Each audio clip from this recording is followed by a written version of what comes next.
बाजोड़ धमाका। JUI के general secretary मौलाना अब्दुल गफूर हैदरी ने अंसारुल इस्लाम के रजाकारों को खून देने के लिए फौरी अस्पताल पहुंचने की हिदायत कर दी। उन्होंने जख्मियों की जल्द सेहतयाबी के लिए दुआ भी की। अब्दुल गफूर कहते हैं कि सोचे समझे मंसूबे के तहत मुल्क के हालात खराब किए जा रहे हैं। हमने हमेशा पुरअमन सियासी जिद्दोजहद का रास्ता अपनाया। मौलाना अब्दुल गफूर हैदरी ने जख्मियों की जल्द सेहतयाबी के लिए दुआ भी की।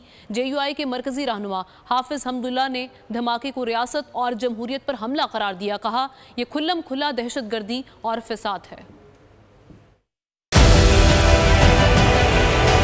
डिजिटल लोन स्कैम, आवाम को कर्जों के जाल में फंसाकर लूटने वाले भेड़िए बेनकाब। बोल की काविशें बारावर साबित हो गईं। ऑनलाइन कर्ज माफिया के गिर्द घेरा तंग हो गया है।